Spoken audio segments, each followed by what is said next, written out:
Welcome to the Sun Today for the 27th of February 2025.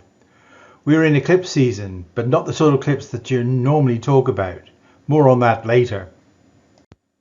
Quick summary of solar activity in the last day. The sunspot number is down to about 120. There have been no new sunspot regions either emerging on the disk or coming over the east limb. Flare activity, we had 4 C flares today, no M flares, and 5 coronal mass ejections. That latter number was slightly up from previous days. The solar wind speed has been around about 600 kilometers per second for the last 24 hours. As a result of this, we have intermittent G1 and G2 storms.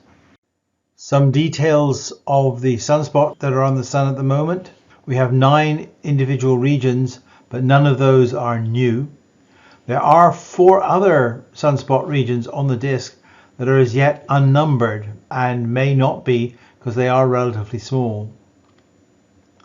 We're about to lose 3 or 4 regions over the west limb in the coming days. Well, how busy has the magnetosphere been?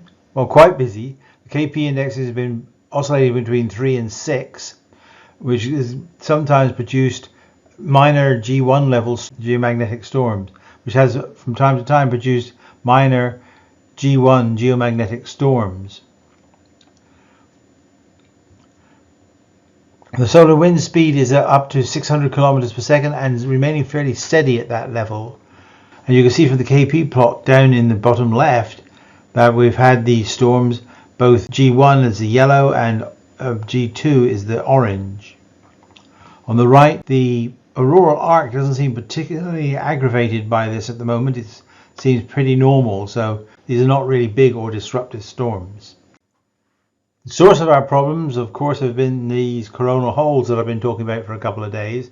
But you can see now the big coronal hole is past the sub-Earth point on the sun, well past it. And so we're just moving out of the high-speed stream. You can see that on the picture on the right.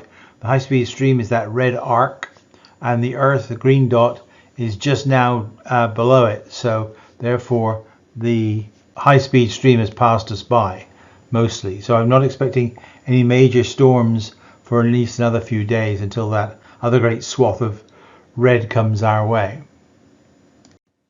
Something most peculiar is going on in the X-ray plots from NOAA. You can see there are dips. They occur at the same time each day and are getting bigger as time goes by. This is the eclipse season.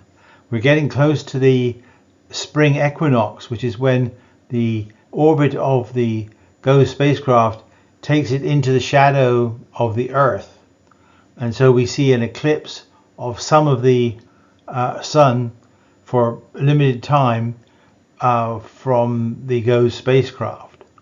This will carry on up all the way up until the equinox and then start dying away equally quickly. The X-ray background at the moment is at about the C2 level, which is where it's been for a couple of days. Now we'll take a look at the coronal mass ejection activity. This is a picture of the data we use from the SOHO spacecraft. The inner red field of view is the C2 field of view, which is a high resolution field of view. And the large outer ring is the C3 field of view, which is much lower resolution, but gets you a much bigger swath of space covered by the instrument. So both are valuable in their own and different way. The dark line that is going up at about 1 o'clock there is the occulting disk support arm. That's that disk where the red is in the middle there,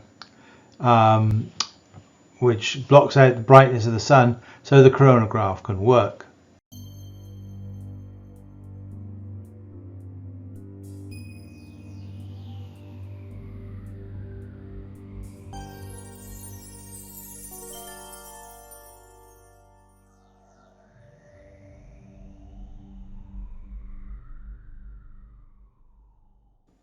Well, let's take a stab at tomorrow's forecast.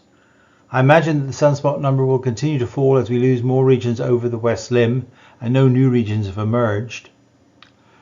Flare activity is probably therefore going to be lower. The solar wind will probably remain at a fairly high velocity for the next couple of days, maybe up as high as 5 or 550 kilometers per second. And so geomagnetic storms may continue for another day or so. However, it will depend on what's happening to the interplanetary magnetic field, whether it affects the Earth or not. Once again, thank you for listening. If you enjoy these videos, please pass them on to friends or neighbors or relations who you think might benefit from understanding more about how the sun works. And so until next time, stay safe and goodbye.